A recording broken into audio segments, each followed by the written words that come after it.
There's not much to do when all I can. Hola, mi nombre es Marirlanda Bello Celis, estudiante de la Universidad Nacional Experimental Rómulo Gallegos de segundo año de Medicina. Esta vez les estaré hablando sobre la apnea del sueño y cuerpo extraño respiratorio, pero primero les hablaré sobre el sistema respiratorio. El sistema respiratorio es un conjunto de órganos y músculos que hacen parte del intercambio gaseoso en el ambiente. Las funciones principales son el intercambio oxígeno y dióxido por procesos gaseosos, regulación del pH sanguíneo, excretar sustancias como calor y agua, y también producir sonidos como la fonación. Ellos se clasifican según su estructura y según su función. Según su estructura tenemos las vías aéreas superiores, que son la nariz, cavidades nasales y faringe, y las vías aéreas inferiores, que son la laringe, tráquea, bronquios y pulmones. Referente a las funciones, tenemos la zona de conducción, que es cuando están los tubos y cavidades interconectadas para la purificación y procesamiento del aire que se inhala. Aquí sería la nariz, cavidad nasal, tráquea, laringe, bronquios y bronquiolos. Y la zona respiratoria son los tubos y conductos de los pulmones, lo cual hacen el intercambio gaseoso. Referente a las vías aéreas superiores, que son la nariz, se encuentra en la porción del techo de la boca, constituida por un sistema óseo y un cartílago hialino. Además, es muy importante porque su función principal es que si el aire que se inhala, purificarlo, calentarlo y humidificarlo para mandarlo hacia las vías inferiores. También detecta olores y tiene otras sustancias y funciones. Referente a la faringe, ella está constituida en forma de embudo con 13 centímetros de longitud, lo cual se encuentra en las cavidades nasales y en las cavidades vocales. Es muy importante porque ella alberga las amígdalas y se divide en nasofaringe, bucofaringe y laringofaringe.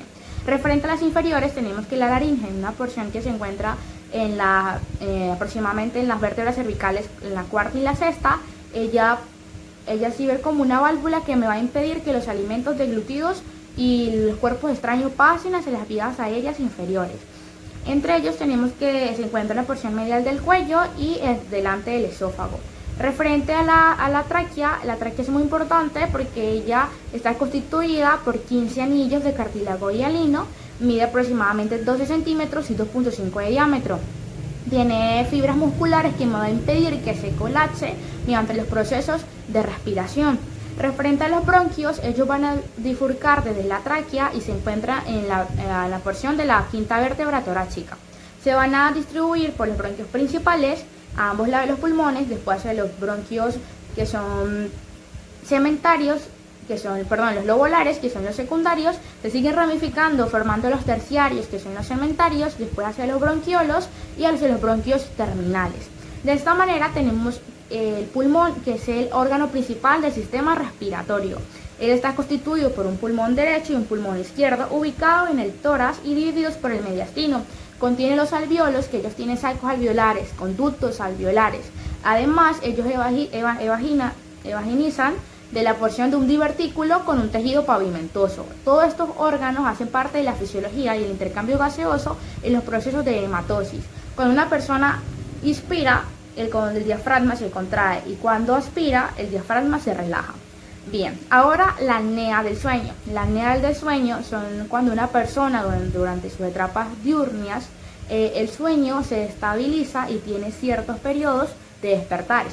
De esta manera tenemos la apnea obstructiva del sueño, lo cual es de alto riesgo porque ella va a destabilizar y debilitar la permeabilidad de las vías aéreas y de las membranas superiores, lo cual me puede producir una obstrucción parcial o completa de la nasofaringe tanto como la bucofaringe.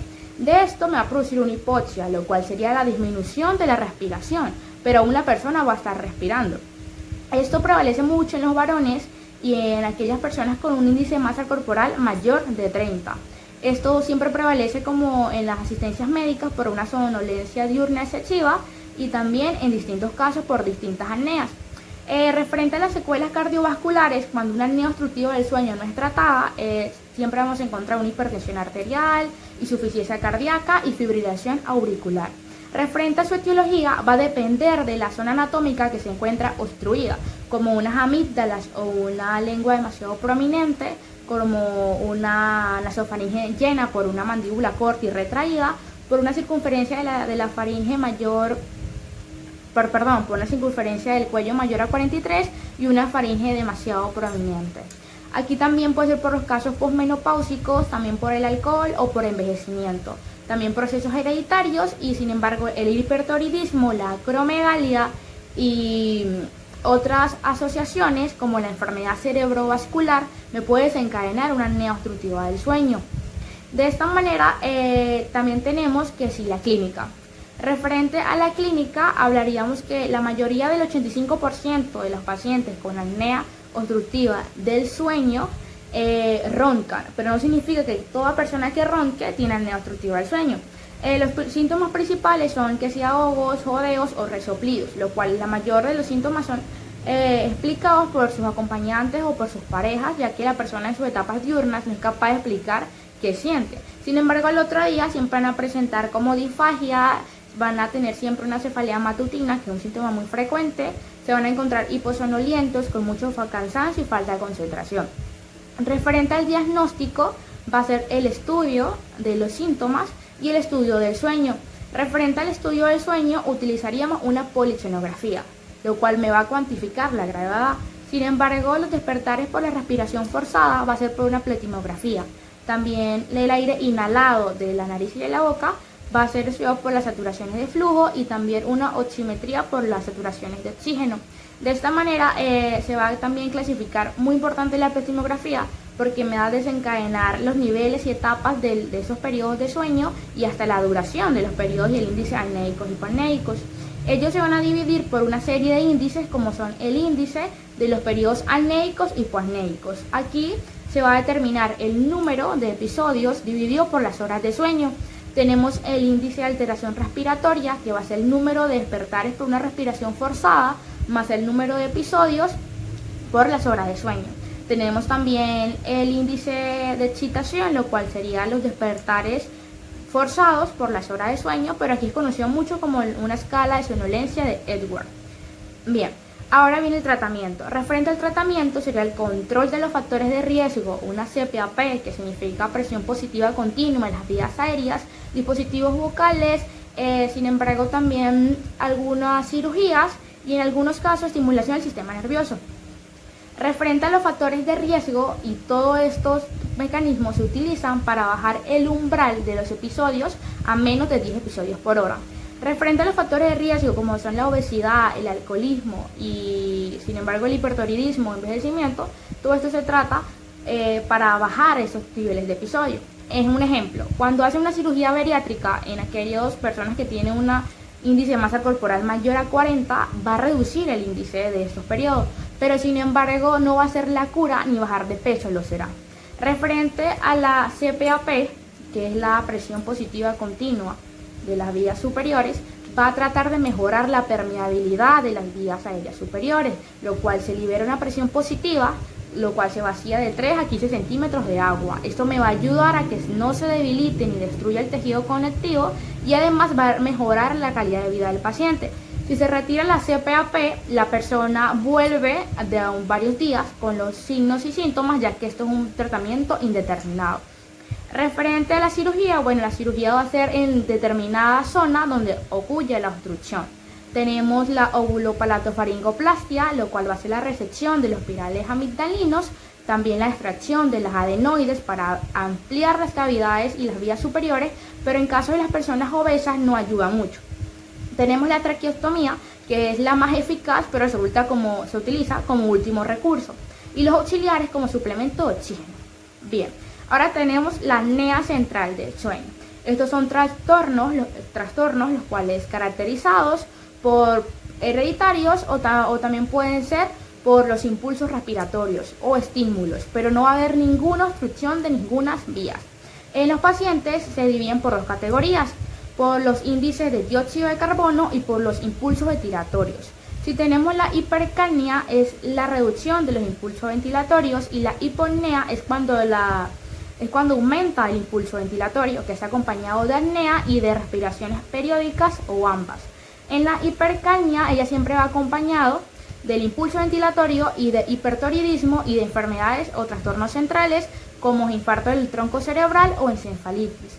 Se cree que la respiración de Shaya-Storka es acompañado de del segundo tipo de apnea, lo cual esto va a formar ciertas derivaciones.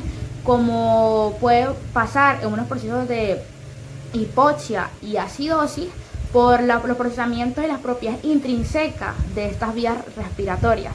Sin embargo, también una alcalosis cuando produce una hiperventilación formada por la hipoapnea o apnea.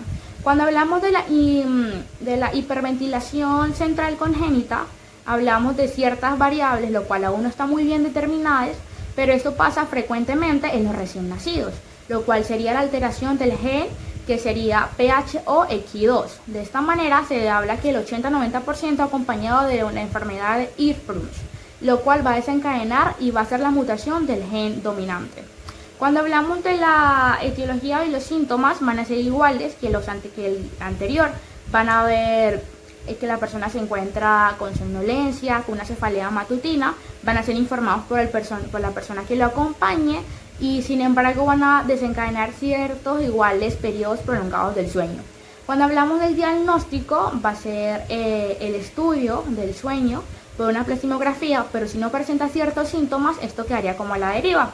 Referente al tratamiento va a ser que si una CPAP igualmente para mejorar la permeabilidad de la membrana, también evitar aquellos tratamientos subyacentes y evitar que si los opioides o aquellos sedantes, también se puede aplicar oxígeno cuando son asintomáticos y también en algunos casos acetazolamida para mejorar la altura de las vías aéreas.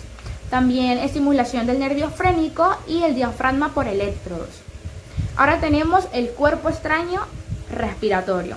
El cuerpo extraño respiratorio son aquellos objetos que son ingeridos y entran en el organismo, lo cual pueden ocurrir algunas obstrucciones o efectos colaterales. Ellos se pueden encontrar en las vías aéreas superiores o en las vías aéreas inferiores. Esto es más frecuente en los niños y en las personas de tercera edad. Es más frecuente en los niños ya que ellos cuando en el procesamiento del llanto pueden aspirar ciertos objetos pequeños o aquellos alimentos que pueden o producir una asfixia o ciertas prolongaciones. Esto se va a clasificar ya también en el tipo y caracterización del cuerpo extraño. También tenemos que prevalece mucho en los ancianos porque pueden consumir ciertos fragmentos dentales, aquellos alimentos o aquellos objetos que pueden producir lo mismo hasta sin embargo llevarlo a la muerte. Tenemos los iatrotópicos o iatrogénicos que son algodones, gomas y otros elementos. De esta manera se van a clasificar según la característica del cuerpo extraño. Va a ser según su naturaleza, según su forma y propiedades. Según su naturaleza tenemos los animados y animados. Los animados son aquellos insectos o animales que pueden morir en ciertas cavidades y producir una miasis o una parasitosis. Los inanimados son objetos o animales muertos. También están los orgánicos e inorgánicos. Referente a su forma y propiedades serían los regulares, irregulares, hidrofílicos y químicos. Los regulares son aquellos objetos que tienen bordes lisos, como son los botones, las gomas y algunos balines. En los irregulares son aquellos bordes salientes y muy peligrosos porque son capaces de perforar ciertos órganos, como son los tornillos, los vidrios o algunas semillas. Referentes a los hidrofílicos tenemos que son vasoconstrictores, como son las semillas, y los químicos como la batería. Referente a los factores de riesgo va a prevalecer mucho los niños de 2 a 5 años y las personas de tercera edad. De esta manera también el sitio de enclavamiento, ya sea el lugar donde el objeto se encuentra alojado, si se encuentra en la porción de la tráquea, aquí en la garganta como en la subglotis, puede producir una asfixia. También el tiempo de evolución, o sea, el tiempo que lleva el cuerpo extraño en el organismo, lo cual puede producir una reacción colateral y puede producir inflamación e infección. También se va a estudiar el tipo y el tamaño del cuerpo extraño. Mayormente, cuando son metálicos y plásticos no tienen reacciones inflamatorias, pero sí pueden pasar inadvertidos hacia las porciones y vías aéreas inferiores. Referente a sus manifestaciones clínicas, esto va a depender del tipo del cuerpo extraño donde se encuentre y qué reacción o síntoma me va a desencadenar, pero siempre si genera una infección va a ser hipertermia, me va a presentar disfagia, disnea, puede ser bradicardia, taticardia, diaforesis o dependiendo de la zona y dependiendo el tipo de cuerpo extraño. Referente al diagnóstico, bueno, sería un estudio, vamos a utilizar una endoscopia, una exploración física, una radiografía o todos aquellos mecanismos que me ayuden a averiguar el lugar y el tipo del cuerpo extraño que estamos enfrentándonos en el organismo de la persona.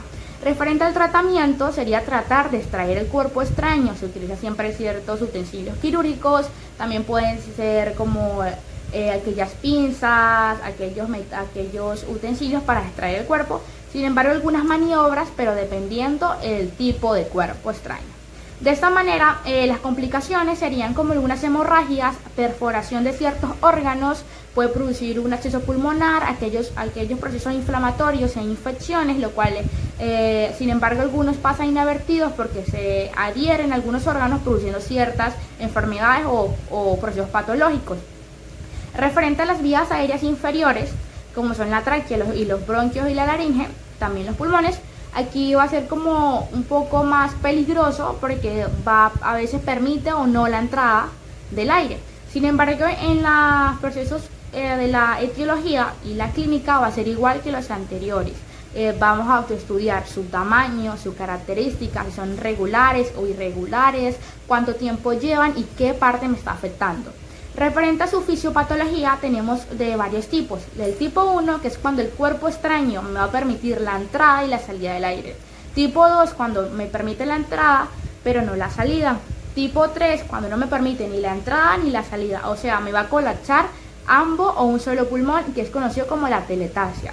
El cuarto tipo es que no me va a permitir la entrada de aire y no va a haber procesamiento de intercambio de respiración y va a producir otra teletasia. De esta manera me puede producir una acidosis respiratoria aguda, lo cual sería por la retención de dióxido de carbono, formando un edema cerebral, procesos de hipertensión arterial, otras enfermedades del sistema cardiovascular o enfermedades del sistema nervioso.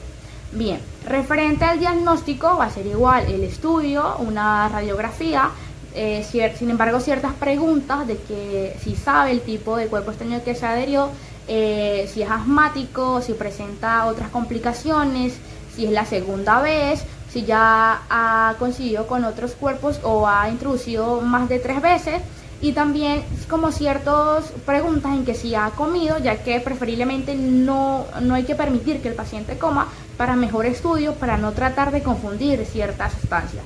Referente al tratamiento, bueno, aquí en el tratamiento sería igual extraer el cuerpo extraño, pero sin embargo cuando ya se encuentra en las vías aéreas inferiores y dependiendo del tipo de objeto, sería como primero tratar de expulsarlo por las presiones de evacuación para mejorar y para evitar ciertos roces.